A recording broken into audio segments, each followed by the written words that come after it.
এখন ইন্ডিয়া বৈশা হিন্দুদের কাঁধে সওয়ার হয়, ওদেরকে দিয়ে বাংলাদেশে মুসলমানকে হত্যা করে উস্কানি দেয়, ধর্মীয় উত্তেজনা তৈরি করছে, বিভিন্ন রকমের সুতা খুঁজতেছে, বলতেছে বাংলাদেশে নাকি আক্রমণ করবে।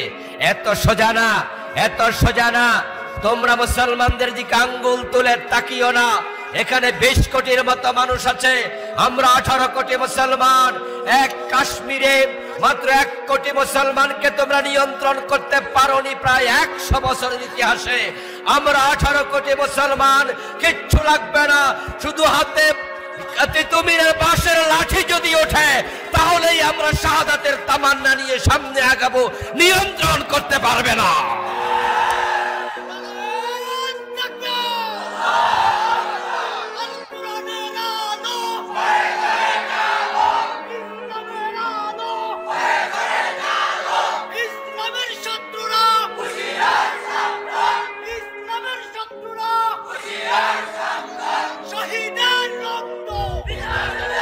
আমার প্রিয় ভাইয়েরা, আমার প্রিয় ভাইয়েরা, ওদের জনসংখ্যা বেশি আছে, 100 কোটির বেশি। ওদের জমিনটা আমাদের তুলনায় 30 গুণের মতো বড়। পরমাণু শক্তি তাদের হাতে, কিন্তু একটা জিনিস আমাদের বেশি আছে, যার নাম হলো ঈমান।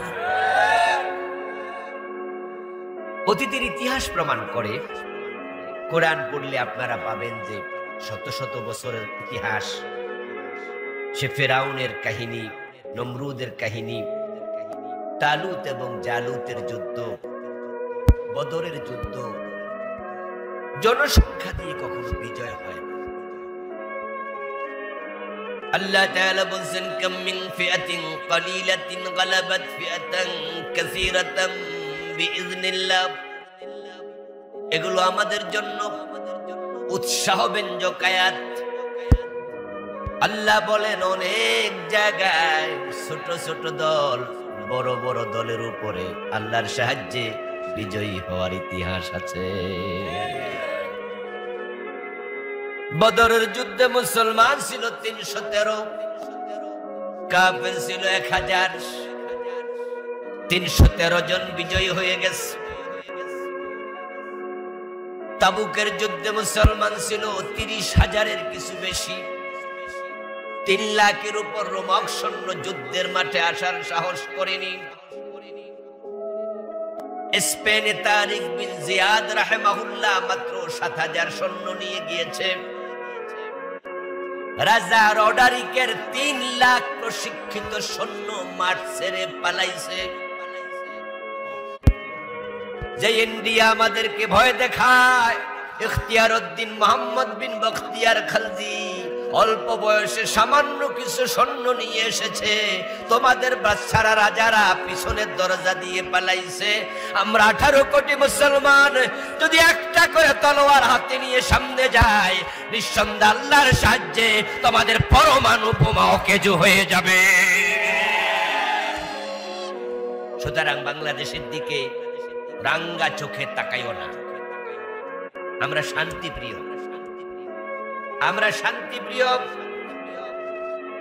আমরা সাম্প্রদায়িক দাঙ্গার পক্ষের লোক নই। এই দেশের হিন্দুদের প্রতি আমাদের দায়িত্ব আছে। এই দেশের হিন্দুরা মায়ের পেটের বাচ্চার মতো নিরাপদে আছে। এই দেশের আলেম ওলামা ইসলাম পন্থীরা তাদের মন্দিরে পাহারা বসিয়েছে। আজ পর্যন্ত 100 বছরের ইতিহাস খোঁজেন, কোন মন্দিরে কোন আলেম আক্রমণ করেছে ইতিহাসের এক জায়গায় দেখাতে পারবেন না। বরং আমাদের দেশে আমরা হিন্দুদের দোকানে খরচা কিনি। হিন্দুদের সাথে আমাদের অনেক ভালোবাসার হৃদ্যতা। তারা বিপদে পড়লে আমরা টাকা হাওলাত দেই। অ্যাক্সিডেন্ট করলে টাকা না থাকলে ঔষধ কিনে দেই। মুসলমান হিন্দু অসুস্থ রোগীকে নিজের ব্লাড দিয়ে, রক্ত দিয়ে সহযোগিতা করে, এমন ইতিহাস বাংলাদেশে আছে। আমাদেরকে তোমরা অতি সাম্প্রদায়িক, উগ্রবাদী, দাঙ্গাবাদী এগুলো বলে কি বুঝাতে চাও?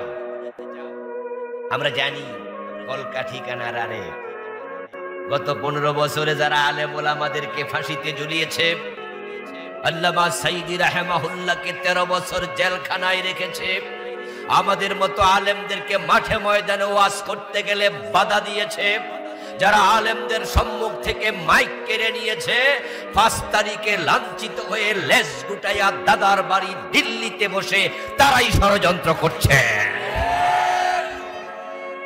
ওরা জাতীয় শত্রু হিসাবে চিহ্নিত হবে ইনশাআল্লাহ। প্রিয় ভাইয়েরা, যে আল্লাহ তাআলা আমাদেরকে অবারিত সুযোগ দিলেন, এখন আমরা কোরআনের কথা মন খুলে বুক ফুলিয়ে বলতে পারি। আসুন আমরা আলোচনা শুরুতেই মন প্রাণ দিয়ে অন্তরের সবটুকু মনিব আল্লাহ তাআলাকে শুকরিয়া জানাই, কৃতজ্ঞতা জানাই। সবাই মিলে জোরে জোরে একবার কালিমাতুশ শুকর পড়ি, আলহামদুলিল্লাহ। প্রিয় দিনী ভাইয়েরা, আমি আপনাদের সম্মুখে পবিত্র কোরআন মাজিদ থেকে সূরাতুস সফের 9 নম্বর আয়াতে কারিমা তিলাওয়াত করেছি। প্রিয় নবীজি মুহাম্মদ সাল্লাল্লাহু আলাইহি ওয়াসাল্লামের পবিত্র মুখ অনুসৃত ছোট ছোট 2খানা হাদিসে নববী পাঠ করেছি। আল্লাহ তাআলা তৌফিক দান করলে এখান থেকে কিছু কথা বলবো ইনশাআল্লাহ। সূরাতুস সফের 9 নম্বর আয়াতে আল্লাহ তাআলা ইসলাম বিজয়ের ঘোষণা দিয়েছেন। তিনি বলেছেন যে আমি ইসলামের বিজয়ের জন্যই আমার নবী মুহাম্মদকে জমিনে পাঠাইছি। সুবহানাল্লাহ। রাসূলুল্লাহ সাল্লাল্লাহু আলাইহি ওয়াসাল্লাম যখন জমিনে এসেছেন, তখন জমিনটা জাহালাতে পরিপূর্ণ ছিল। সেখানে ইসলামের অনুপস্থিতি ছিল, শান্তির তালিবর্ষ ছিল না, মনুষ্যত্বের ময়ের উপস্থিতি ছিল না। অশান্ত পৃথিবীতে এমন কিছু মানুষের বসতি ছিল যে মানুষগুলো নিচে নামতে নামতে হায়নার চেয়ে নিকৃষ্ট হয়ে গিয়েছে। বাবা নিজের সন্তান মেয়েটাকে নিজ হাতে জীবিত মাটির দিকে পুঁতে দিত, তার অন্তরে সামান্য ভালোবাসার উদ্রেক হতো না। চারিত্রিক অধঃপতন এতটা নিচে নেমে গিয়েছিল, মা বাবা ছেলে মেয়ে একসাথে বসে মদ পান করত। সুন্দরী যুবতী নিজের বাড়ি থেকে বের হয়ে যদি দিনের বেলাও একা একা হেঁটে যেত 2-4 মাইল, এই 2-4 কিলোমিটার মাইলের ভিতরে 1-2 বার তার ধর্ষিতা হওয়া লাগতো। হানাহানি, মারামারি, কাটাকাটি যেখানকার নিত্যদিনের কাজ ছিল। যার হাতে যত বেশি মানুষ খুন হতো তাকে তৎকালীন সমাজে বীর পুরুষ রূপে আখ্যা দেয়া হতো। অসভ্যতা এতটা নিচে নেমেছিল, তামাম দুনিয়ার মানুষেরা সবাই মিলে ঐক্যমত্য পোষণ করে ওই যুগের নামে দিয়েছে আইয়ামে জাহিলিয়া। ও প্রিয় ভাইয়েরা, রাসূলুল্লাহ সাল্লাল্লাহু আলাইহি ওয়াসাল্লামকে ওই যুগে আল্লাহ তাআলা কোরআন দিয়ে, দ্বীনে হক ইসলাম দিয়ে পাঠালেন। তিনি ঘোষণা করলেন, হুয়াল্লাযী আরসালা রাসূলাহু বিল হুদা ওয়া দীনিল হক। তিনি আল্লাহ, যিনি তার রাসূলকে পাঠিয়েছেন দুনিয়ায় হুদা দিয়ে। হুদা মানি কোরআন, হাদা হুদা। আল্লাহ একায়েতে বলেন হাদা হুদা, এটাই হলো হুদা। যালিকাল কিতাবু লা রাইবা ফীহি হুদা। এটা এমন এক কিতাব যাতে সন্দেহ নাই, এর মাঝে আছে হুদা। ফামান তাবিআ হুদায়া ফালা খাউফুন আলাইহিম ওয়ালা হুম ইয়াহজানুন। فمن اتبع هدايا فلا يضل ولا يشقى। বিভিন্ন আয়াতে আল্লাহ কোরআনকে হুদা বললেন। এই হুদা কোরআন আল্লাহ দিলেন। ওয়া দীনিল হক, দিলেন সত্য ধর্ম ইসলাম। কোরআন এবং ইসলাম দিয়ে রাসূলকে কেন পাঠালেন? লিইয়ুযহিরাহু আলাদ-দীনি কুল্লিহি। সমাজে যত বিধান আছে, আইন আছে, মানুষের বানানো তন্ত্র মন্ত্র সংবিধান আছে, সমাজে যত রূপকথা উপকথা প্রচলিত আছে, মানুষের বানানো বিভিন্ন সিস্টেম নিয়ম কানুন আছে, আদিয়ানে বাতেল আছে, সবগুলোর উপরে আল্লাহ বলে ইসলামকে বিজয় করার জন্য আমি রাসূল পাঠাইছি। প্রিয় নবীজিকে আল্লাহ বলেন আমি দ্বীনের বিজয়ের জন্য পাঠিয়েছি। এই আয়াতে কারিমার অতটুকু শুনে আমরা যেটা বুঝলাম, রাসূলুল্লাহ এসেছেন দ্বীনের বিজয়ের জন্য। সুবহানাল্লাহ।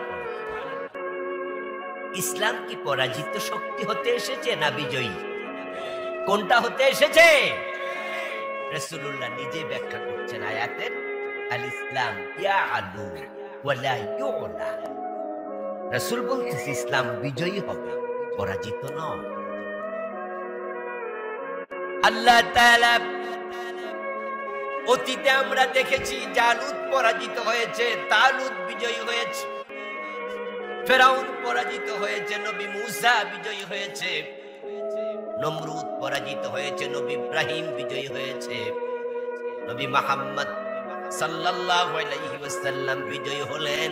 উনার সবচেয়ে বড় শত্রু, উনারা পঞ্জনা পঞ্চাচা, আসাস্ত চাচা, খালাতো চাচা, মক্কার আবু জেহেল, আবু লাহাব সবগুলো দলবদ্ধভাবে পরাজিত হয়েছে। ইতিহাস সেটাই বলে, ইসলাম কখনো পরাজিত হয় নাই। ইসলাম সবসময় বিজয়ী। আপনাদের কাছে আমার জিজ্ঞাসা, যারা বোঝেন তারা একটু বলিয়েন, ফেরাউন পরাজিত হয়েছে, ডুবে মরছে, এই আলোচনা কোরআনে আছে কিনা? নমরুদ ধ্বংস হয়ে গেছে, এই কথাগুলো কোরআন হাদিসে আছে না নাই? আবু জেহেল পরাজিত হয়েছে, কোরআন হাদিসে আছে না নাই? তাহলে ইসলাম বিজয়ী, কাফেররা পরাজিত। এবার বলুন তো, 53 বছরের বাংলাদেশে ইসলাম কি বিজয়ী না পরাজিত? তো আমরার কামটা কি? আমরা রেখে আঙ্গুল শোষার জন্য আল্লাহ পাঠাইছে? লজ্জা লাগে না? 92% মুসলমানের পরিচয় দেন যে আপনার দেশে 53 বছর ইসলাম পরাজিত। রাসূলুল্লাহ সাল্লাল্লাহু আলাইহি ওয়াসাল্লাম মাত্র 23 বছরের ব্যবধানে ইসলামকে পরিপূর্ণ বিজয় করে দিলেন।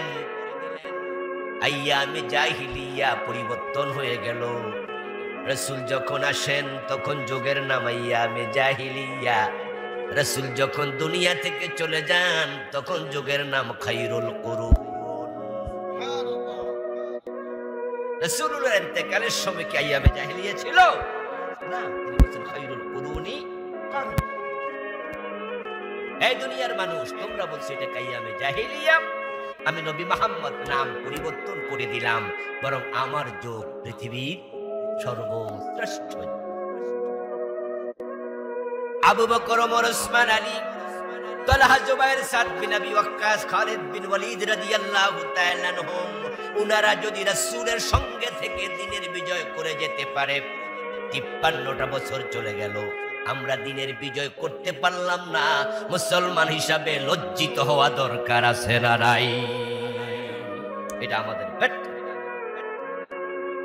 ইসলাম বিজয়ী হতে এসেছে, পরাজিত হতে। এই যে 53 বছর আল্লাহর আইনে সমাজ চলে না, দেশ চলে না, ব্যক্তি চলে না, পরিবার চলে না, সুদ, ঘুষ, রাহাজানি, চিন্তাই, ধর্ষণ, কুলপহরণ, হালাল হারামের তোয়াক্কা নাই। মসজিদে আজান হয়, পাশের দোকানে মানুষ বসে বসে বিড়ি টানে, এমন দোকান আসেনি? মসজিদের পাশের দোকান, আজান হলো মসজিদে, কিছু মানুষ মসজিদে গেল আর কিছু মানুষ বসে বসে বিড়ি টানতেছে। কেউ কেউ আছে নামাজ চলছে পাশের মসজিদে, অথচ মসজিদের পাশের চা দোকানে বসে বসে নাটক সিনেমাও দেখছে। মসজিদের পাশে চা দোকানে নাটক চলতেছে, কিছু লোক বসে বসে নাটক দেখছে। অথচ আল্লাহর কথা তো ছিল আজানের সাথে সাথে ওয়াদারুল বাই, বেচাকেনা বন্ধ। ও দোস্ত, ইসলাম বিজয় হলে সুবিধা কি? নবী মুহাম্মদ আল্লাহ তাআলা ইসলাম বিজয়ের জন্য কেন পাঠালেন? রাসূলের জীবনের মূল লক্ষ্য দ্বীনের বিজয়টা কেন? এর কারণই তো হলো, যখন ইসলাম বিজয় হবে তখন মানুষ আল্লাহর আইন মেনে চলতে বাধ্য থাকবে। আল্লাহর আইন মেনে চলা নফল না ফরজ? কথা বলুন, নফল না ফরজ? আচ্ছা, এই মুহূর্তে একটা লোক যদি ল্যাংটা হইয়া এখানে ঢুকে, লুঙ্গিটা খুলে প্যান্ট খুলে ল্যাংটা হইয়া যদি এখানে এসে আমাদের এই মাহফিলে ঢুকতে চায়, আপনারা কি ঢুকতে দেবেন? চুপ করে যারা আছেন তারা দিবেন, ঢুকতে দেবেন? বরং আপনারা ওখান থেকে যে দেখবে সে বলবে, এখান থেকে কমিটির লোকেরা ৩-৪ জন দৌড় মারবে। আপনারা যারা সামনে আছেন তারাও বলবেন, এখানে আসতে ধরাও ধরাও, সি লজ্জা। কারণ ১৭ টাকা নফল না ফরজ? যদি একজন ল্যাংটা লোক হারাম করে ফরজ তরক করে তাকে এখানে ঢুকতে না দেন, তাহলে সুদখোর সমাজের নেতা হয় কেমনে?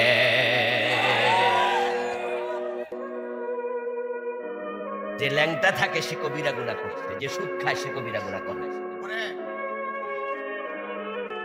বরং যে কাপড়বিহীন ল্যাংটা, তার গুনাহটা কবিরা গুনাহ, কিন্তু সুদ খাওয়ার মতো জঘন্য নাম। কারণ সুদের মাঝে ৭৩ গুনাহ, সবচেয়ে ছোটটা হলো নিজের মায়ের সাথে।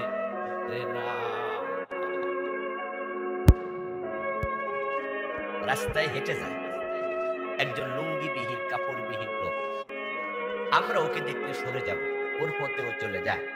লাঠি নিয়ে কেউ তাকে পিটাইতে যায় না, আমরা বলি পাগল। কিন্তু এলাকার যদি কেউ এমন পান যে সে তার মায়ের সাথে জোর কইরা জেনা করে, তাহলে একা একা চলতে দিবেন না পিটাবেন? যদি আপনি শোনেন যে আপনার এলাকায় কেউ তার মায়ের সাথে ইজ্জতে হাত দিছে, আপনি তো লাঠি হাত দিয়া লাঠি হাতে লইয়া দৌড়ানি মারবেন, কই কোন বাড়িতে আছে চল, এই পাপিষ্ঠকে এলাকায় রাখবো না। সুদ খেলে ৭৩টা গুনাহ হয়, সবচেয়ে ছোটটা মায়ের ইজ্জতে হাত দেয়া। অথচ এই সুদখোর সমাজের এমপি হয়, মন্ত্রী হয়, নেতা হইয়া দেশ চালায়।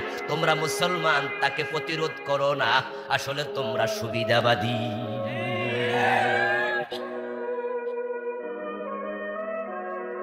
ও প্রিয় ভাইরা, আপনাকে আমাকে রাসূলুল্লাহ সাল্লাল্লাহু আলাইহি ওয়াসাল্লাম অনুসরণ করে জীবন পরিচালনা করা, রাসূলের মতো করে লাইফ স্টাইল সাজানোর চেষ্টা করা উম্মত হিসাবে আমাদের জন্য নফল না ফরজ? তো রাসূলুল্লাহর জীবনের লক্ষ্য যদি দ্বীনের বিজয় হয়, আপনার জীবনের লক্ষ্য কি হবে?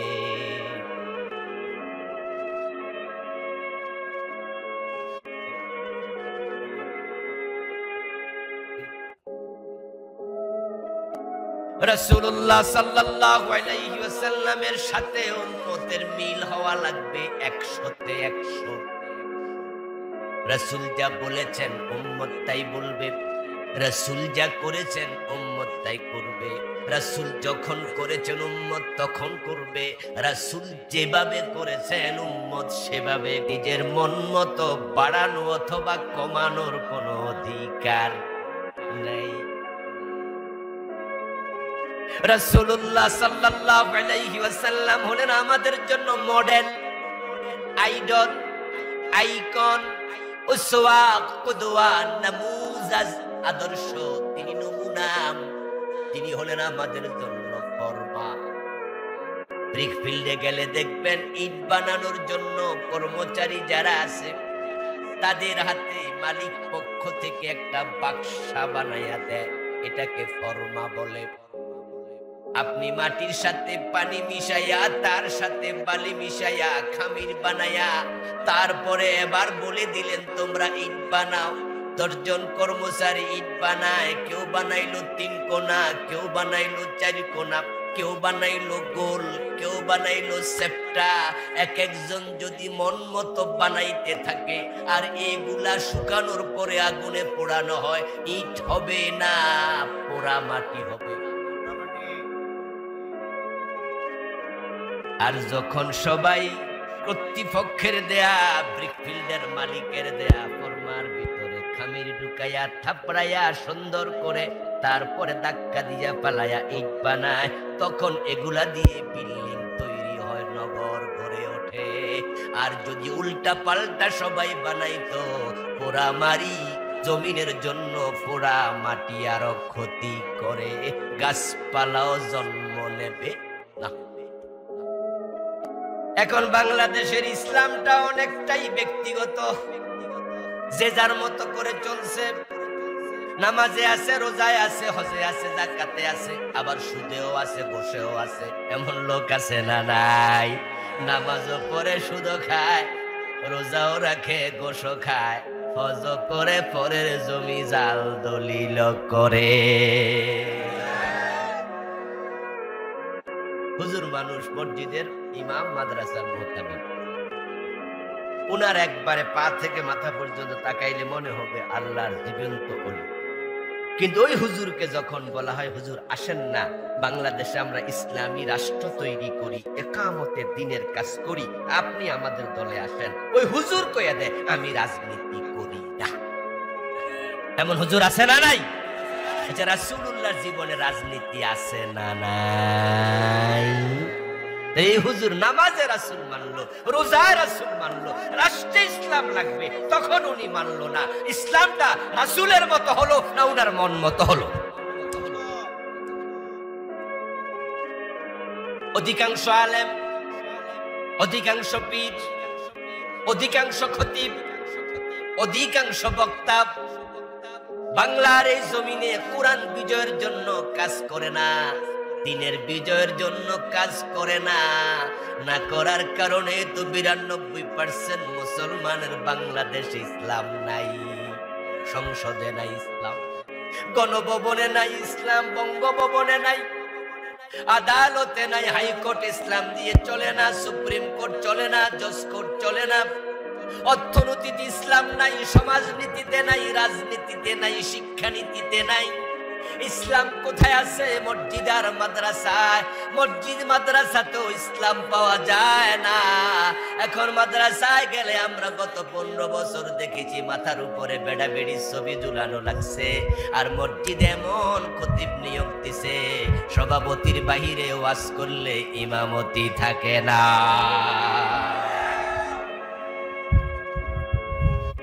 হুজুর সালায় মুসল্লি, আর ঘোষখোর সুদখোর সালায় হুজুর। মানে খতিব সাহেব মুসল্লি চালাইতেছে, আর খতিব সাহেবের এলাকার বাটপার সিটার সভাপতি হইয়া চালাচ্ছে। অধিকাংশ মসজিদের সভাপতি সেক্রেটারি গুলা ইসলাম। আমি এমন দেখেছি দাড়ি একটাও নাই, বেড়া সভাপতি, বিড়ি টানে, গাঁজা খায় এমন লোক মসজিদের সভাপতি, সুদী ব্যাংকের চেয়ারম্যান মসজিদের সভাপতি, ঘুষখোর আমলা মসজিদের সভাপতি।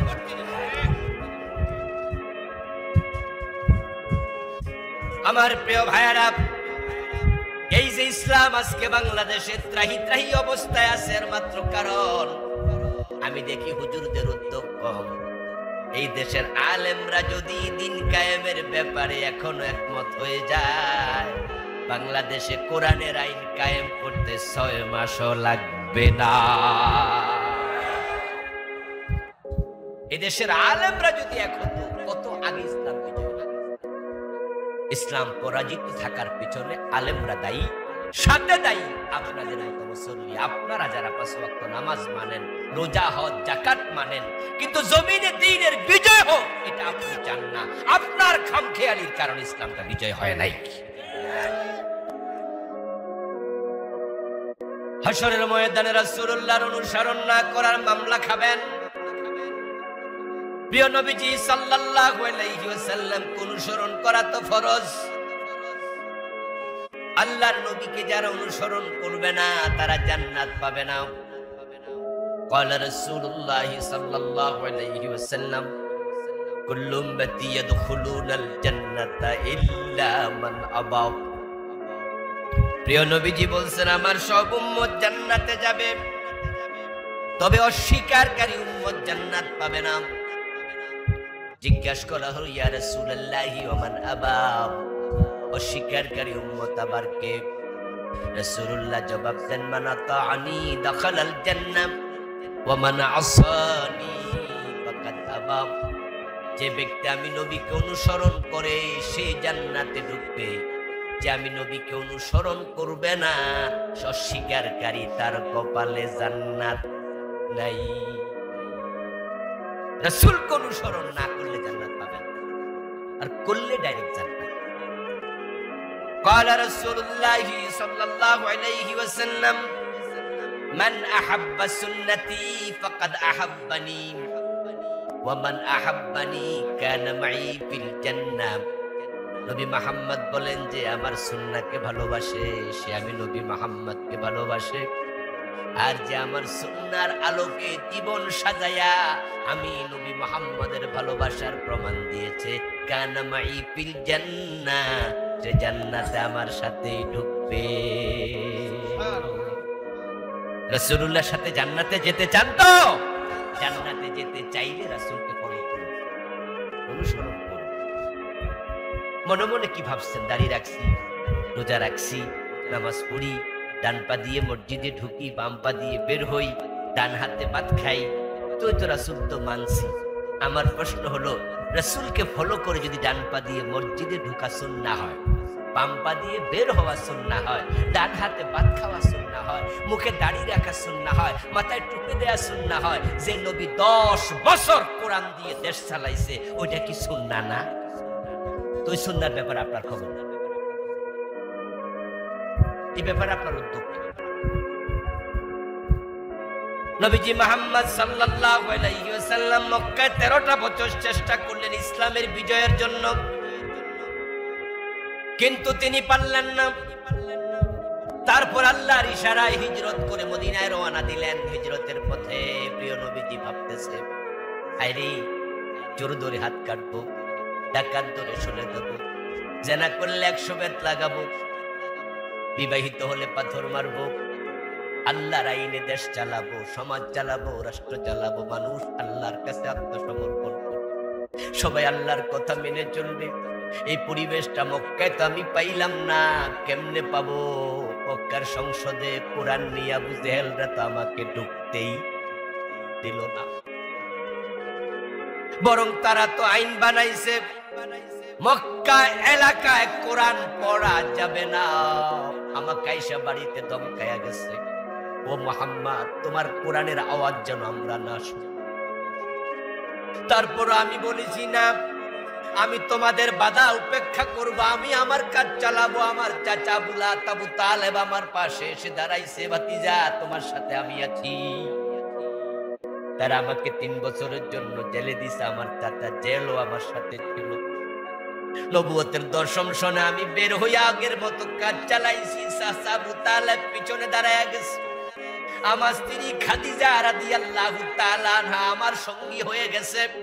তারা বলেছে আমরা আপনার সাথে আছি, কাজ চালান।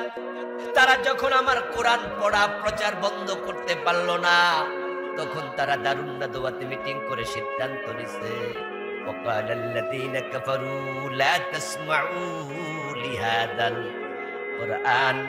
ও মক্কার লোকেরা, মুহাম্মদ যেখানে কোরআন পড়বে কোরআন শুনতে যাওয়া যাবে না।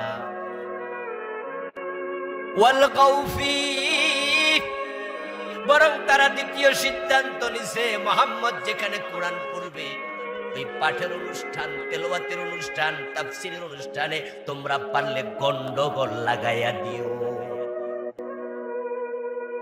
এটা ছিল দারুন নাদওয়াত আবু জেহেলদের সিদ্ধান্ত। যেখানে কোরআনের আলোচনা হবে ওয়ালগাউ ফীহি, গন্ডগোল লাগাও। গত 15 বছরে কোরআনের মাহফিলে অনেক গন্ডগোল হয়েছে। এতে বোঝা যায় পতিত স্বৈরাচারের চরিত্রের সাথে আবু জেহেলদের মিল পাওয়া যায়। ওরা এই কামটাই করছে। কথাই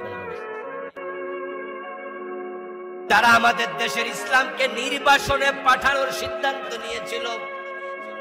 শাহজালালের বাংলা, শাহ মাখদুমের বাংলা, খান জাহান আলীর বাংলায় তারা চেয়েছে ইসলামকে জবাই করে দিতে। এই জন্য আল্লাহ তাদেরকে ছাড় দেন নাই, তাদেরকে আল্লাহ লাঞ্ছিত করে 300 এমপি সহ একসাথে আন্ডা বাচ্চা লইয়া পালাইতে বাধ্য করছে। 2024 সনে আমাদের মাদ্রাসার যে প্রাইমারি এবং হাই স্কুল লেভেলে দাখিল এবং ইবতেদায়ী লেভেলের মাদ্রাসার পাঠ্যপুস্তকগুলো ছিল, ওই পাঠ্যপুস্তকগুলোর দিকে তাকালে আপনারা আশ্চর্য হবেন। আপনাদের কারো কারো বাড়িতে পাঠ্যপুস্তকগুলো আছে, আজকে গিয়ে দেখবেন ক্লাস 6 7 এর বইতে মাদ্রাসা উপরে লেখা আছে দাখিল 6ষ্ঠ শ্রেণী, দাখিল 7ম শ্রেণী। ওই মাদ্রাসার বইয়ের উপরে দেখবেন হাফ প্যান্ট পরা মাইয়ার ছবি, মাদ্রাসার বইয়ের মাঝে তোতরা আছে তারার ছবি। মাদ্রাসার বইয়ের ভিতরে ঢুকাইছে তারা মন্দিরের ছবি।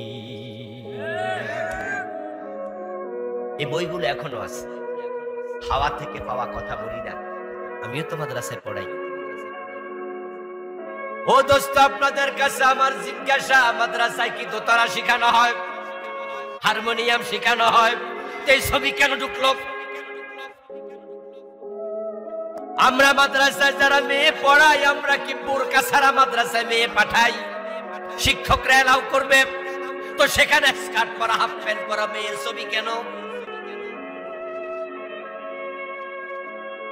স্কুলে হিন্দু পড়ে, বৌদ্ধ পড়ে, খ্রিস্টান পড়ে, মুসলমান পড়ে, স্কুলের বইতে যদি মন্দিরের ছবি থাকে আমরা বলবো ঠিক আছে, কারণ যেহেতু হিন্দুও পড়ে সেখানে মসজিদের ছবি থাকবে, মুসলমান পড়ে সেখানে প্যাগোডার ছবি থাকবে, বৌদ্ধ পড়ে সেখানে চার্চের ছবি থাকবে, খ্রিস্টান পড়ে।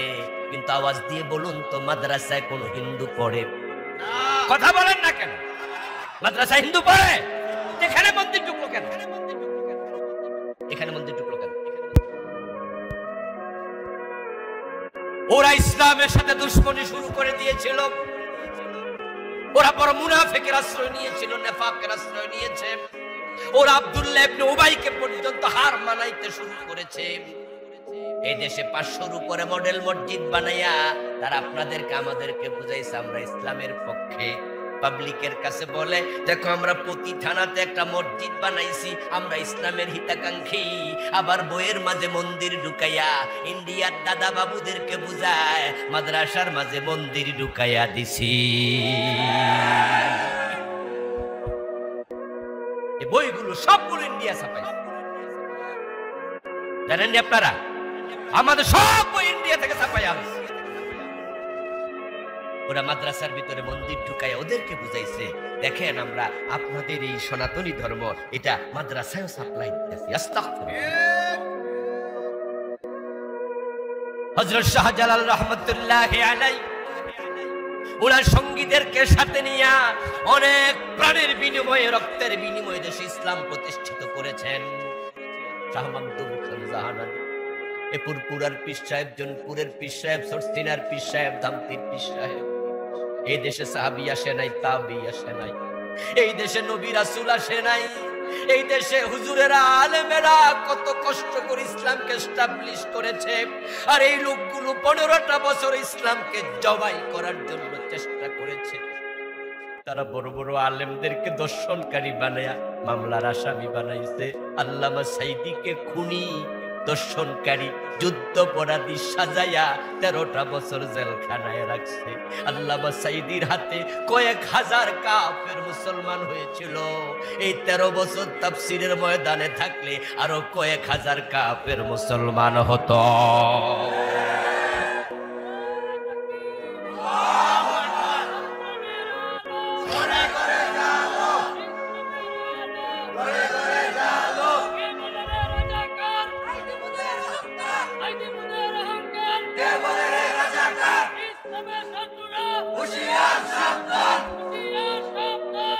আমার প্রিয় ভাই, আল্লামা সাইদি রাহিমাহুল্লাহর হাতে কয়েক হাজার মুসলমান হয়েছে, এই কথা আপনাদের জানা আছে না নাই? যে যুগে উনার তাফসীর মাহফিলে কাফের মুসলমান হতো এসে, ওই যুগে ইউটিউব চ্যানেল ছিল, ফেসবুক ছিল। তখন যদি এত প্রচার হয় তাহলে ইউটিউব ফেসবুকের যুগে যদি আল্লাহর বান্দা তাফসীর করতে পারত, উনার তাফসীর শুনে অন্য কাফেররাও দলে দলে মুসলমান হতো। জালেম গুলো 13টা বছর ধরে কাটিয়ে রাখছে। কোরআনের কথা আলেমরা বলতে পারেনি। আল্লাহ তাআলা জমিনের দিকে তাকায় দেখে আমার শাহজালালের বাংলা কি শুরু হলো। এটা হতে পারে না। এই জন্য আগস্টের যে বিপ্লব হলো, আমি তো বলি এই বিপ্লব কেউ করে নাই, বাংলাদেশের কোন দল করে নাই। এই বিপ্লব সরাসরি আরশে আজিমের মালিক আল্লাহ করেছে। যে ছাত্ররা বিপ্লবের পিছনে আছে, ওরা আসলে সরকার পরিবর্তন তো চাই নাই, ওরা চাইছিল কোটা সংস্কার। আচ্ছা, ওদের আন্দোলনটা কি সরকার পরিবর্তন ছিল? ওরা কি রাজনৈতিক দল নাকি? ওরা বলছে আমাদের কোটা সংস্কার। আচ্ছা, সরকার যদি ওরা কোটা সংস্কার যখন চাইছিল, তখন যদি বলতো যে ঠিক আছে আমরা তোমাদের প্রস্তাব মেনে নিলাম, তাহলে কি আন্দোলন হইতো? আর জায়গায় থেমে জায়গায় থেমে। কিন্তু আল্লাহ তাআলা চাইছেন যে না, তাদের কার ছাড় দেয়া যাবে না। উঠছিল ঘামাসি, এবার ঘামাসি চুলকাইছে, হয়ে গেছে ফোড়া, পরে ফোড়া থেকে হয়ে গেছে ক্যান্সার, কয়েকদিন পরে রোগী শেষ। কিন্তু রোগী বুঝেও নাই ঘামাসি থেকে রোগী মরে, ঠিক না? এবার যা শুরু হয়েছিল এটা তো আন্দোলনই না। গোলাবান কইছে কোঠা, আর প্রধানমন্ত্রী বলতো ওকে দিলাম, কিন্তু উনি না কইয়া কয় রাজাকারের বাস্তা রাখছে নিতে, ঠিক না? ঠিক না? পেছটা উনি নিজে লাগাই। হনুমানের লেজ থেকে আগুন লাগে নাকি পুরা লঙ্কা, এগুলা হিন্দুরা কয় আর কি, আমরা বিশ্বাস করি না। তবে হনুমানের লেজ থেকে আগুন তো লাগতেই পারে। এই জন্যই তো রাতের বেলা ঘুমাইলে আগুন লাগানো সুন্নাহ না নিবানো সুন্নাহ? নিবাইয়া শো, রাসূল বলছে বাতি নিবাও, আত্মীয় সুরুজা, বাতি নিবাও। কারণ এমনও তো হতে পারে তুমি ঘুমে আর একটা টিকটিকি, একটা তেলাপোকা, একটা ইঁদুর দৌড় মারবে, বাতিটা কাটবে, আগুন। হনুমানের লেজ থেকে আগুন লেগে লঙ্কা পুড়ে যাবে, গামাসি থেকে ক্যান্সার হয়ে রোগী মরে যাবে, এটা কিন্তু তারা বোঝে নাই। আচ্ছা, রাজাকার বলে গালি দিল তো দিল, যখন পোলাপান আন্দোলন শুরু করে দিল, সরি বললো, কিন্তু থেমে যেত, ঠিক না? যদি শুধু একবার কইতো এই পোলাপান তোমরা আমার নাতি তুললো, আমার পোলাপানের কত বয়স, যাক আমি কইয়ে লাইছি, যা কইয়ে লাইছি, তোমরা রাজাকার না, যাও সরি, ঝামেলা শেষ। কিন্তু এটা না কইয়া পুলিশের কয় গুলি মার। ও, হুজুরদেরকে গুলি দিয়ে অভ্যাস খারাপ হয়ে গেছে, ঠিক না? ওই শাপলা সদর দিয়া টের পাইছো না তো, ঠেলা কারে কয়, হুজুররা সব পলায়া গেছে। পোলাপানকে এরকম হুজুর মনে করিও না, ওরা দেখাই দিছে ঠেলা কারে কয়। আল্লাহু আকবার, আমি আশ্চর্য হয়েছি যে গুলি দিয়ে পোলাপান রাস্তায় আরো বেশি না, কি আশ্চর্য। এইভাবে বুক পাইতা কয় মাইরা লাও আবু সাইদ, ঠিক কি না? মারো, গুলি মারো, গুলি মারো, কি আজি। আচ্ছা, আবু সাইদের দিল মাইরা গুলি। এই গুলি দেখে তো বন্ধুরা সব পলাইয়া বাড়ি যাইয়া একবার বাড়ির মাসাঙ্গে উঠতে যাওয়ার কথা, কিন্তু না, 5 বছরের বাচ্চা সে রাস্তায় নেমে গেছে। বাংলাদেশে আমরা মহিলাদের ব্যাপারে একটা শব্দ বলি যে অবলা নারী, এরকম একটা শব্দ বাংলাদেশে আছে না? যদি এই কথাটার সাথে আমি একমত না, নারীদেরকে অবলা বলা ঠিক নয়। তারা কম কথা বলে এই হিসাবে বলে আর কি, কারণ ইসলাম প্রচারে নারীদের ভূমিকা আছে না নাই? যুদ্ধের মাঠে রাসূলের সাথে মহিলা সাহাবী মহিলা গেছে, এমন হাদিসও আছে না নাই? আচ্ছা, বাংলাদেশে বলে অবলা নারী, কিন্তু 5ই আগস্টের যে বিপ্লব হলো, এখানে মহিলারা রাস্তায় নামে নাই। আমি আশ্চর্য হয়েছি দেখে, এক বোন বলতেছে আর পিছানোর সুযোগ নাই, সামনে যেতে হবে, কারণ পিছনে পুলিশ, সামনে স্বাধীনতা। ওরে বাবা, একটা কথার ওজন কয়েক টন। আরেক মহিলা বলতেছে কয়জন মারবা? 1জন মারবো, 10 জন মারবো, 10 জন মারবা। ওরে বাবার কয় 100 জন। আল্লাহ তাআলা এবারে এই নারীগুলাকে, পুরুষগুলাকে, বাচ্চাগুলাকে আবাবিল বানায় রাস্তায় নামাই দিছে, কারণ তারা যদি 2041 পর্যন্ত ক্ষমতায় থাকতে পারে। বিশ্বন্ত ঘোষণা করছিল 2041 যদি আরো 15 বছর থাকতো, দেশের ইসলামকে তারা জবাই করে দিত। পরিকল্পনা তারা আলহামদুলিল্লাহ। বলতেছিলাম এই দেশে দিন বিজয় না হওয়ার পিছনে আলেম ওলামাদের হীনমন্যতা আছে, উদ্যোগের অভাব আছে। এটা আত্মসমালোচনার জন্য বলছি, কারণ আজকের মাহফিলও শত শত হাজার হাজার আলেম আছেন। আমরা আলেমরা যদি এবার একটু এক হয়ে যেতে পারি যে আমরা এবার বাংলাদেশে দিন কায়েম করে ছাড়বো, আমরা ডক্টর কামাল মিয়ার লেখা সংবিধান আর দরকার নাই, কোরআনটাকে সংবিধান বানাবো। আলেমরা এক হয়ে গেলে জালেমরা লেজ তুলে পালিয়ে যাবে। আলেমদের এক হওয়ার সুযোগ আছে না নাই? এক হয়ে যান এবার। আপনি রাসূলের সুন্নাহ মানেন, আপনি না দাড়ি টুপি মাথায় আছে। রাসূলুল্লাহ 10 বছর মদিনা কোরআন দিয়ে চালাইলে সে কোরআন দিয়ে আপনি কেন চালাবেন না? আমার রাসূল যখন মক্কায় 13টি বছর চেষ্টা করে পারলেন না, মক্কার লোকেরা রাসূলকে কোরআন নিয়ে সংসদে ঢুকতে দিল না। এবার তিনি হিজরত করতেন আল্লাহর ইশারায়।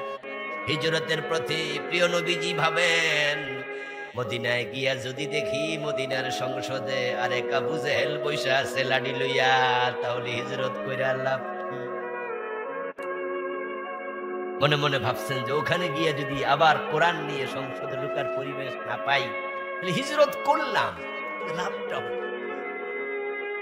প্রিয় নবীজির মনের খবর, মানুষের মনের খবর সবচেয়ে বেশি জানেন কে? আল্লাহ তাআলা জিবরিল আমিনকে পাঠিয়ে দিলেন, যাও যাও জিবরিল কোরআনের আয়াত নাযিল করো। আমার নবীর কাছে আয়াত এসে গেল, ওয়াকুর রাব্বি আদখিলনি মুদখালা সিদকিন ওয়া আখরিজনি মুখরাজা সিদকিন ওয়াজআলনি মিন লাদুনকা সুলতানান নাসীরা।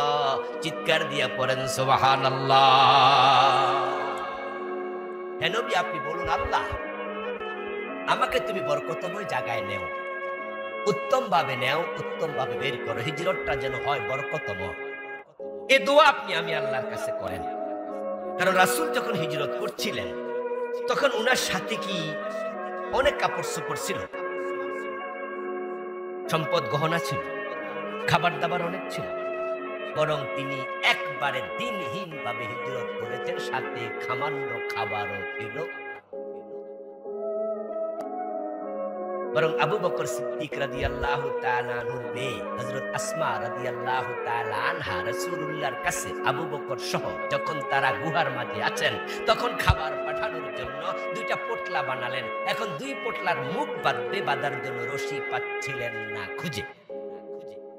তখন তিনি তার পরনে যে ঘাগরা ছিল, ওই যে পেটিকোট টাইপের পরে, যে সালোয়ার টাইপের পরে, এটা মাজায় বাঁধার জন্য রশি আছে, তিনি তার রশিটা খুলে মাঝখান দিয়ে টান দিয়ে ছিঁড়লেন। ওই রশি ছিঁড়ে 2 টুকরা করে তারপর খাবারের রূপ বেঁধে চাকরকে দিয়ে গুহার মাঝে পাঠাইছে। রাসূলুল্লাহ 3 দিন গুহার মাঝে লুকিয়েছিলেন। তারপর একজনের সহযোগিতা রাসূল মদিনার দিকে হিজরত করলেন। কিন্তু গিয়ে থাকবেন কোথায়? আগ থেকে কি হোটেল বুকিং দেয়া ছিল?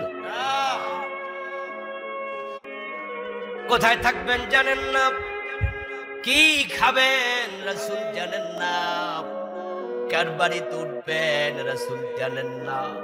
থাকার জন্য ঘর নাই, খাওয়ার জন্য খাবার নাই, কাপড় চেঞ্জ করে পরবে, অতিরিক্ত কোনো কাপড়ও সাথে নাই। রাসূল হিজরত করছে। আল্লাহ বলে, ও রাসূল, আপনি আমার কাছে বলেন, আল্লাহ বরকতময় হিজরত দাও। আদখিলনি মুদখালা সিদকিন ওয়া আখরিজনি মুখরাজা সিদকিন। উত্তম হিজরত, সত্যের বিজয়ের হিজরত দাও, বরকতময় হিজরত দাও। এই দোয়া আপনি করেন। আরেকটা দোয়া আমি আল্লাহ আপনাকে শিখাচ্ছি, সেই দোয়াটা আমার কাছে করেন, ওয়াজআলনি মিন লাদুনকা সুলতানান নাসীরা। আল্লাহ, তুমি আমাকে মদিনায় যাওয়ার পর রাষ্ট্র শক্তি দিয়ে সাহায্য করো, আমাকে রাষ্ট্র ক্ষমতা দাও। আশ্চর্য এক দোয়া। এমন এক ব্যক্তি দোয়া করছে, যে ব্যক্তি থাকার জন্য কোনো ঘরই নাই, আর সে বলে কিনা রাষ্ট্র ক্ষমতা আমার। আপনাদের কাছে আমি প্রশ্ন রাখতে চাই, পথের কাঙ্গালকে ধরে দেশের প্রেসিডেন্ট বানানোর ক্ষমতা আল্লাহর আছে কিনা? পৃথিবীতে জাতীয় ইতিহাস আছে না নাই? নবী মুহাম্মদ জেলখানার কয়েদি না, উনি তো মুক্ত মানুষ হিজরত করছে। কিন্তু নবী ইউসুফ তো রাষ্ট্রপ্রধান হওয়ার আগে জেলখানার কয়েদি ছিল, ঠিক কি না? আল্লাহ তো কয়েদিকে এলো মিশরের কাছে, আল্লাহ এগুলো পারে। এই জন্য দোয়া শিখাচ্ছে, আপনি দোয়া করেন। ডক্টর মোহাম্মদ ইউনূস যে বাংলাদেশের প্রধান উপদেষ্টা, মানে প্রধানমন্ত্রী, কারণ যারা উপদেষ্টা আছে প্রত্যেকে মন্ত্রীর পাওয়ার, আর যিনি প্রধান উপদেষ্টা তিনি হলেন প্রধানমন্ত্রীর পাওয়ার। আচ্ছা, ডক্টর ইউনূস 5 তারিখের আগে অগাস্টের বাংলাদেশের প্রধান উপদেষ্টা হবে, হে কি ঘুমে স্বপ্নেও দেখছে কোনোদিন? বরং এই স্বপ্নে যেটা দেখছিল সেটা হলো জেল যে কয় বছর হয় আল্লাহ। আপনারা যারা সচেতন শিক্ষিত মানুষ সবাই জানেন বেডার বিরুদ্ধে মামলা ছিল কিনা, 1-2টা না ডজন ডজন। মামলাটি কি ছোট মাপেন না বড় বড়? একটা রায় হলে তো 50 বছর। আমার বন্ধু বেটা হাজিরা দিতে আসে আমাদের হাইকোর্টে, 8 তলায় নাকি এজলাস বসছে, ওর বেটার হাকিম বসছে। এখন 8 তলায় উঠবে, লিফটের গোড়ায় গেছে, দেখে কারেন্ট নাই।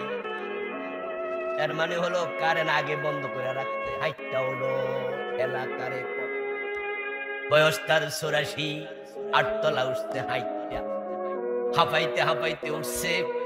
তারপরে হাকিমের সামনে গিয়ে খাড়াই রয়েছে, হাকিম তো বিচার শুরু করে না, কয় যে করমু আপনি একটু খারান। ওই বুড়া বেড়ারে দাঁড় করে রাখছে।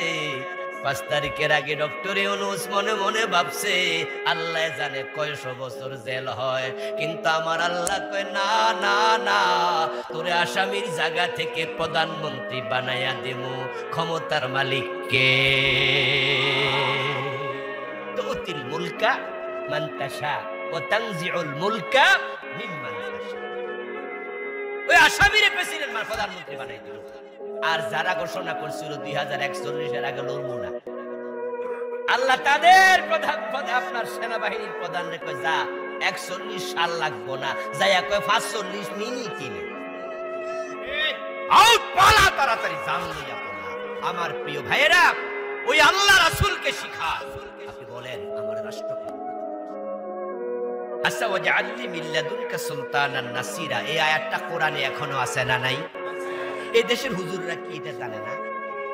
শুধু আমি একাই জানছি, আপনারা জানেন না? তো রাসূল যদি এই দোয়া আল্লাহর কাছে করে, রাসূল রাষ্ট্র ক্ষমতা চায়, তো আমি চাইলে আমারে বকেন কেন যে হুজুর গদি চায়? আমরা যখন রাষ্ট্র ক্ষমতার ওয়াজ করি তখন গুতা মারে হুজুরদের ক্ষমতার লোভে ধরছে।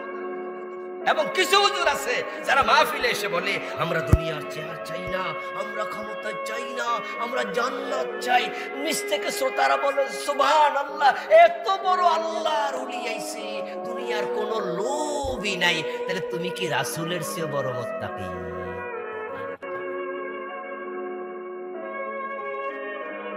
রাসূল আল্লাহর কাছে দোয়া করে আল্লাহ আমার ক্ষমতা দাও, আর তুমি কইতেছো আমি ক্ষমতা চাই না। তুমি কোন জাতের মুত্তাকি হইছো? বরং দুনিয়ায় যারা ইসলামী রাজনীতির পক্ষে কথা বলে না, একামতে দ্বীনের কাজ করে না, সবগুলা সুবিধাবাদী মুনাফিক।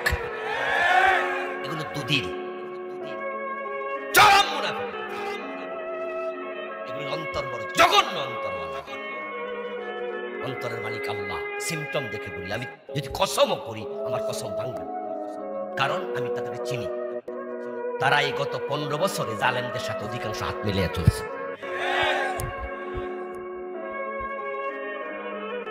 আমরা যারা একামতে দ্বীনের পক্ষে ছিলাম, আমাদের মাহফিল বন্ধ হয়েছে। যে আপনাদের এখানেও আসতে পারি, এ কটিয়া দিয়ে আসতে পারি নাই, এ পাকুন দিয়ে আসতে পারি নাই, এ কাপাসিয়া গত 12 বছর আসতে পারি নাই, নিজের বাড়ি 14 গ্রামে গত 1 যুগ মাহফিল করতে পারি নাই, এ শিবপুরে আসতে পারি নাই, এ রায়পুরে আসতে পারি নাই। আরে তামাম বাংলাদেশ যদি বন্ধ হয়ে যেত, একামতে দ্বীনের কথা বন্ধ করতাম না। জেলে ঢুকাইয়া দিলে জেলখানার কয়েদিদের কাছেও বলতাম, সেখানে গিয়ে থামতাম। লক্ষ্য দ্বীনের বিজয়। উম্মত হিসাবে আমার জীবনের লক্ষ্য কি হবে? দ্বীনের বিজয়। যেই পর্যন্ত না বাংলার জমিনে দ্বীনের বিজয় না হবে, ওই পর্যন্ত চুপ করে থাকার কোন সুযোগ। ইমাম সামনে দাঁড়িয়েছে, ভুল করেছে, মুক্তাদি হিসাবে দায়িত্ব ইমামকে সাবধান করে লোকমা দিতে হবে। ইমাম পরের ওয়াক্তে আবার ভুল করলো, আবার লোকমা দেব, আবার পরের ওয়াক্তে ভুল করলো, আবার লোকমা দেব। ইমাম যদি বাবা হয় লোকমা মিস হবে না, কারণ ইমামের ভুল যদি না ধরি ইমামের নামাজও শেষ, আমারটাও। এখন ইমাম যে লোকমা দিলাম এটা কি ইমামের সাথে শত্রুতা নাকি নামাজের স্বার্থে? এখন ইমাম বাবা হলো, লোকমা দেব, চতুর্থ ওয়াক্তে আবার ভুল, আবার লোকমা। দিনে 5 বার ভুল, 5 বার লোকমা। আমি এটা বলবো না বারবার লোকমা দিলে উনি মনে কষ্ট পাবে, উনি আমার বাবা, উনাকে লোকমা দিলে উনি আমার বদদোয়া দেবে, কিন্তু আমি নামাজের স্বার্থে লোকমা দিতে থাকবো ততক্ষণ। ভুল হবে যতক্ষণ দেশে যারাই ক্ষমতা আসবে, দিন কায়েমের শক্তি যদি তারা না হয়, দিন কায়েম না হওয়া পর্যন্ত আমাদের কথাও চলতে থাকবে, কেউ থামাতে পারবে না। নবীজি মুহাম্মদ সাল্লাল্লাহু আলাইহি ওয়াসাল্লাম দোয়া করছে, ওয়াজআলনি মিন লাদুনকা সুলতানান নাসিরা, আল্লাহ তুমি রাষ্ট্র ক্ষমতা দিয়ে সাহায্য করো। আপনার কাছে আমার প্রশ্ন, এই দোয়া আপনি কদিন করছেন? ওয়াকুর রাব্বিরহামহুমা কামা রাব্বায়ানি সাগীরা। আচ্ছা, এই দোয়া করে নাই এমন মুসল্লি এখানে কয়জন আছে? বাংলাদেশে যদি 50 লাখ হুজুর থাকে, 50 লাখ হুজুরে দোয়া করছে। যদি বাংলাদেশে 16 কোটি মুসলমান থাকে, তার মাঝে বুঝ প্রাপ্ত মুসলমান রাব্বিরহামহুমা দোয়া কম বেশি সবাই করছে।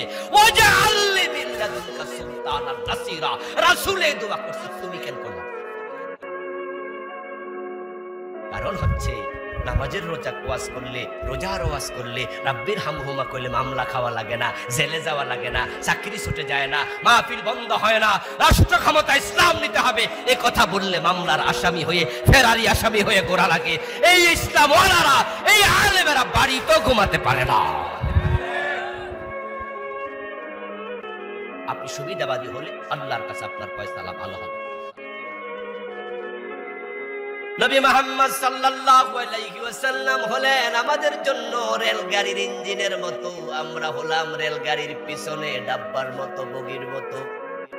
ইঞ্জিনের সাথে যদি বগিকে লাগায়া দেন, ইঞ্জিন যাবে যেখানে, বগি পৌঁছবে সেখানে। আর যদি ভালো করে না লাগাও, ইঞ্জিন একা একা চলে যাবে, বগি পিছনে পড়ে থাকবে। এখন নবীর জীবনের লক্ষ্য দিনের বিজয়, তুমিও সেটা বানাও। নবী মুহাম্মাদের সাথে হাসতে হাসতে আল্লাহর জান্নাতে ঢুকবে।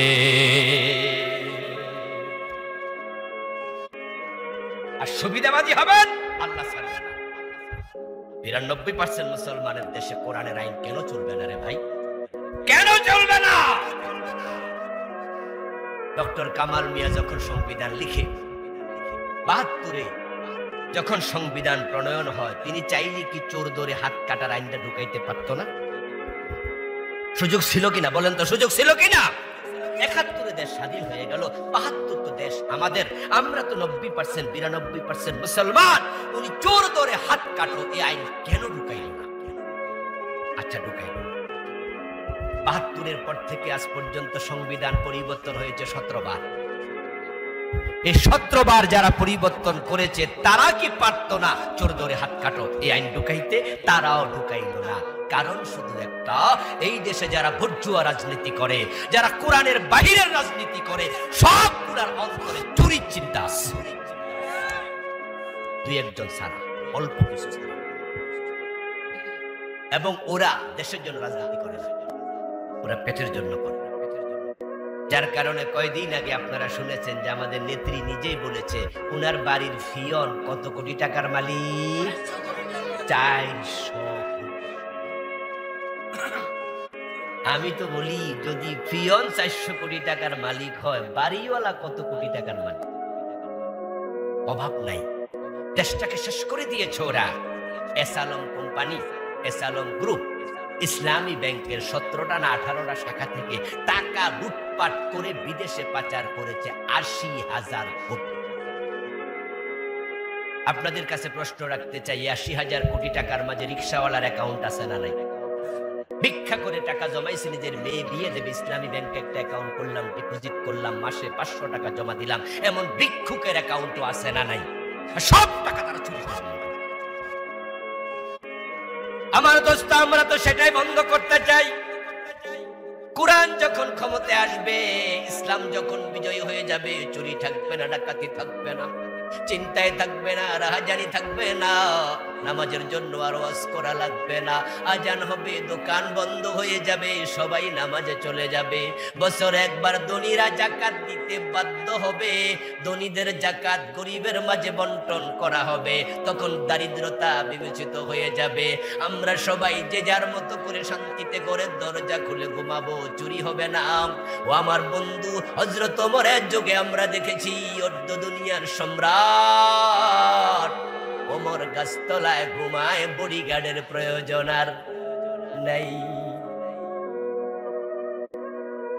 ইসলাম শব্দের অর্থ হইতো শান্তি। এখন বাংলাদেশে ইসলাম আছে কিন্তু শান্তি নাই। স্বামীর হাত থেকে বউ কাইরা নিয়া সিলেটের এমসি কলেজে 8 জনে উপদ্রব দর্শন করেছে। আমাদের নোয়াখালীতে মা মেয়েকে একসাথে দর্শন করেছে। কোথায় নিরাপত্তা, কোথায় শান্তি? অথচ আমরা 92% মুসলমান। কেন এমনটা হবে? ইসলাম যেখানে থাকে সেখানে তো শান্তি আসার কথা। দুনিয়ার শান্তির স্বার্থে, আখিরাতে জান্নাত পাওয়ার স্বার্থে, আল্লাহর কোরআনকে বিজয় করার জন্য আজ থেকে একমত হওয়ার জন্য আপনারা রাজি আছেন না? নাই? রাজি আছেন? আচ্ছা, আমরা রাজি হলে কালকে ইসলাম কায়েম হয়ে যাবে? এত সোজা? এত সোজা। গত 15টি বছর ধরে জীবনের ঝুঁকি নিয়ে কোরআন কায়েমের কথাগুলোই তো বলেছি। কুছ পরোয়া নাই, 3 বার অ্যারেস্ট আমাকেও করেছে, কিচ্ছু আসা যায় না। 10 বার করো। ও দোস্ত, এমন আল্লাহর বান্দা বাংলাদেশে ছিল যার বিরুদ্ধে মামলার সংখ্যা 100টারও বেশি। সুস্থ মানুষ ধৈর্য নিয়া পিটাইয়া রিমান্ডের নামে 2 পা লুস করে পা। 7 দিন পরে 5 দিন পরে যখন আদালতে তুলছে তখন হাঁটার বলার নাই। পুলিশের ঘাড়ে ভোট দিয়া 2 পা খোরাইয়া খোরাইয়া তারপরে আদালতে উঠেছে। 100-র বেশি মামলা, কিন্তু 3, 4, 5 বছর জেল খাইটা বের হয়েছে যেদিন, আবার আল্লাহর বান্দা একামতে দিনের কর্মসূচি মিছিলে যোগ দিয়ে দিচ্ছে। কি আশ্চর্য! এই লোকগুলো কথা বলেছে, আমরা কথা বলছি, কিন্তু দিন তো কায়েম হলো না। বলে লাভ কি? অনেকে বলেন মনে মনে অথবা প্রকাশ্য, বলো হুজুর আমরা তো ইসলামের পক্ষে আছি, কিন্তু আপনারা ভোট দিয়া লাভ কি? ফাঁস তো করবেন না, ভোট পচাইয়া লাভটা কি? দিমু দিমু আর একটু আগায়ালন। এমন কথা বলার লোক আছে না? যে হুজুর না, ইসলাম যে দরকার, আমরা ওয়াজ কিন্তু খারাপ না। রাসূলের যুগে ইসলাম ছিল, আবু বকর ওমরের যুগেও ছিল, এগুলো তো আমরা জানি, কথা তো ফালাইন না।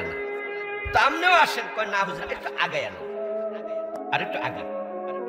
আচ্ছা দোস্ত, যে আমরা আগাইলে আপনি আসবেন, কিন্তু আগানোর আগে আজরাইল আইলে কি করবেন?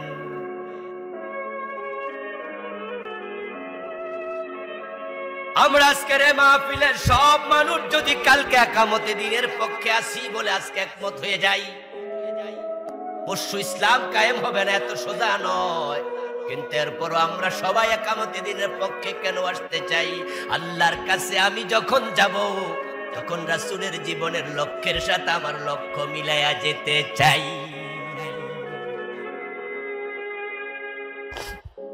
হাসরের ময়দানে আল্লাহর সামনে যখন হাজির হব, যে কথা আপনি বলবেন, যে কাজ করবেন, সকল কথা সকল কাজ রেকর্ড করার জন্য আমল নামার রেকর্ডার আপনার ঘাড়ের ভিতরে আছে না নাই? প্রতিটা কথা রেকর্ড। মা ইয়ালফিযু মিন কাওলিন ইল্লা লাদাইহি রাকীবুন আতীদ। এই যে আপনারা আজকে কিয়ামতের দিনের পক্ষে হাত তুললেন, কথা বললেন, আওয়াজ করলেন, আপনার শব্দ কি রেকর্ড হয় নাই? আমি যে বলছি আমার শব্দ কি রেকর্ড হয় নাই? আমার রব কিয়ামতের ময়দানে এগুলো যখন বাজাবেন, এগুলো যখন আওয়াজ করে উঠবে, সেদিন আমি বলবো, আল্লাহ, বাংলাদেশ ইসলাম কায়েম হয় নাই, তবে আমি কিন্তু কোরআন কায়েমের পক্ষের কর্মী ছিলাম, তুমি আমলনামায় দেখো। আপনার আমার নাজাত, আপনার আমার জান্নাত দিন বিজয়ের সাথে সম্পৃক্ত নয়। যদি দিন বিজয়ের সাথে আমাদের জান্নাত সম্পৃক্ত হতো তাহলে মা খাদিজা জান্নাত পাইতো না, কারণ তিনি মক্কায় যখন মারা যান তখন দিনের বিজয় হয় না। আর দিন বিজয়ের সাথে জান্নাত যদি সম্পৃক্ত হতো আব্দুল্লাহ ইবনে উবাইও জান্নাত পেয়ে যেত, কারণ তার বাড়ি তো মদিনায় ছিল। দিন বিজয় সে দেখেছে, কিন্তু খাদিজা জান্নাত পেয়েছে, আব্দুল্লাহ ইবনে উবাই পায় নাই, কারণ আমল আমল আমল। দিন বিজয় হয়নি মক্কা, কিন্তু খাদিজা দিন বিজয়ের পক্ষে। দিন বিজয় হয়েছে মদিনায়, আব্দুল্লাহ ইবনে উবাই দিন বিজয়ের বিপক্ষের লোক। যার যার আমল তার তার কবর। বাংলার এই জমিনটাকে আমরা আল্লাহর দিন বিজয় ভূমি দেখতে চাই। আল্লাহ তাআলা বলেছে ওয়ালাউ কারিহাল মুশরিকুন, আমি দিন বিজয়ের জন্য নবী পাঠাইছি, তবে যারা মুশরিক তারা দিন বিজয় পছন্দ করবে না। ওয়ালাউ কারিহাল মুশরিকুন, দিন বিজয় মুশরিকদের কাছে পছন্দ না। আজকের এই মাহফিলে দিন বিজয়ের ওয়াজ শুনে এমন কেউ যদি শ্রোতা থাকেন যে আপনার ওয়াজটা ভালো লাগে নাই, তাহলে আপনার কলবের মাঝেও শিরিক ঢুকে গেছে। যারা মুশরিক তারা দিন বিজয়ের ভালো লাগে না, দিন বিজয়ের কথা পছন্দ করে না। যাদের অন্তরে দিন বিজয়ের কথা শুনলে ভালো লাগে না, আপনি মুশরিক। আমার প্রিয় ভাই, আমি একটি বিষয় যদি প্রশ্ন করি, আশা করছি সবাই একমতই হবেন। আচ্ছা, আপনারা সুদের পক্ষে, ঘুষের পক্ষে কেউ কি আছেন? থাকলে হাত তোলা দেন তো। নাই, থাকার কথা নাই।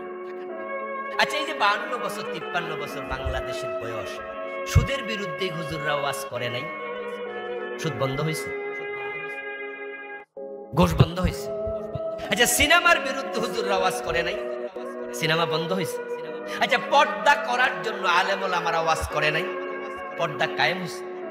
মদের বিরুদ্ধে, ফেন্সিডিলের বিরুদ্ধে কি ওয়াজ যে হুজুররা করলো! শুধু হুজুররা না, মাদকের বিরুদ্ধে এসপি ওয়াজ করে, ডিসি ওয়াজ করে, এমপি ওয়াজ করে, মন্ত্রী ওয়াজ করে। সংসদ ভবনে দাঁড়াইয়া আমাদের সাবেক স্বরাষ্ট্রমন্ত্রী আসাদুজ্জামান খান কামাল সাহেব উনি বলেছে মাদকের ব্যাপারে সরকারের মূলনীতি জিরো টলারেন্স, কোন সার নাই, ডাইরেক্ট গুলি করে দাও মাদক ব্যবসায়ী।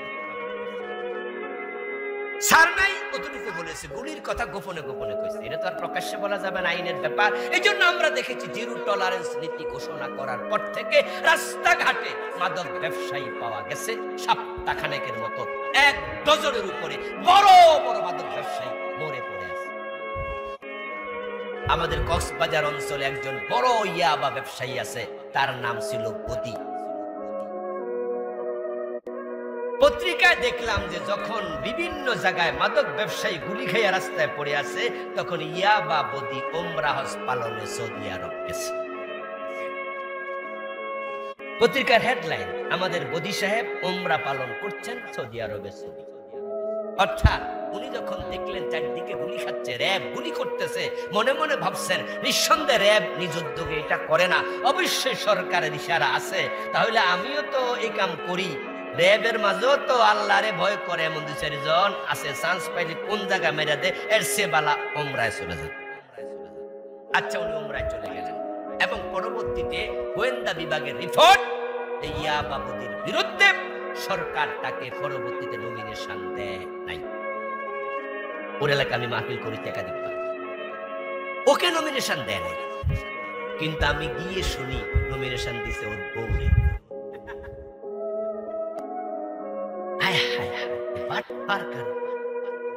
রাষ্ট্র যারা চালাইছে গত 15 বছর, কত বড় ধোঁকাবাজ দেখেন, হেরে নমিনেশন না দিয়ে কারে দিছে?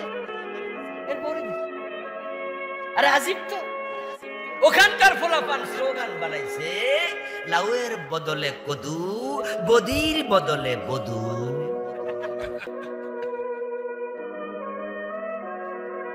লাউয়ের বদলে কি? 2 জিনিস না 1 জিনিস? তো একই ঘরে যদি জামাইরে বাদ দিয়ে বউরে দেয়, তাহলে ক্ষমতা কি আলাদা হয়েছে না ঘরেই আছে? আজিব, মানুষের বুঝাইছে যে আমরা মাদকের বিরুদ্ধে আছি, এই জন্য বদিরে নমিনেশনই দেই নাই। এই জাতিরে পাগল পাইছে।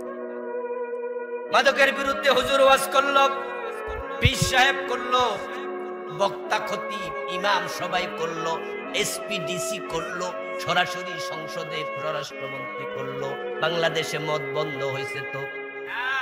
চুরিও বন্ধ হয় নাই, সুদও বন্ধ হয় নাই, ঘোষও বন্ধ হয় নাই, পর্দা প্রথাও কায়েম হয় নাই, মাদকও বন্ধ হয় নাই। ওয়াজ দিয়ে হবে না, আইনের প্রয়োজন আছে।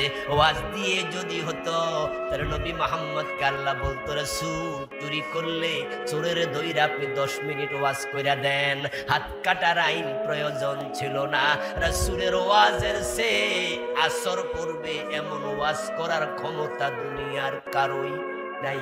কিন্তু আল্লাহ তো বলে নাই শুধু ওয়াজ করেন, আল্লাহ বলছে হাত কেটে দেন। যদি ওয়াজ করলে মাদক বন্ধ হতো, নেতারা এসে মাঝে মাঝে মাহফিল কইতো, হুজুর এলাকার যুবকেরা মাদক সেবী হয়ে যাচ্ছে, যুব সমাজকে বাঁচাতে হবে, আপনার কাছে অনুরোধ 10টা মিনিট হলো মাদকের বিরুদ্ধে ওয়াজ করবেন।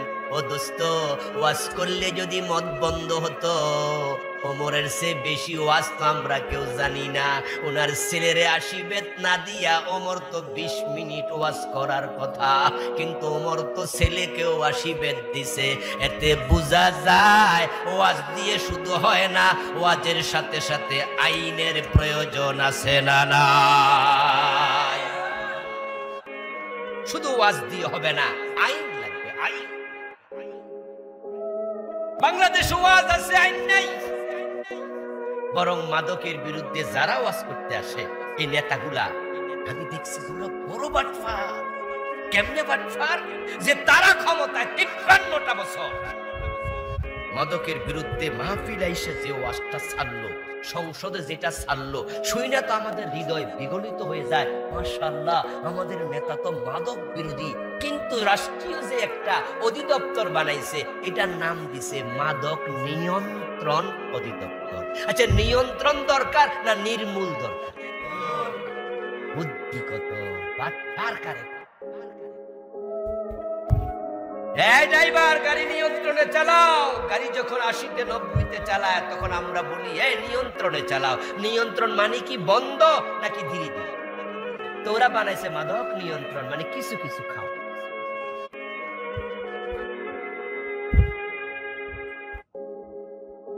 উদ্দেশ্য কত খারাপ দেখেন।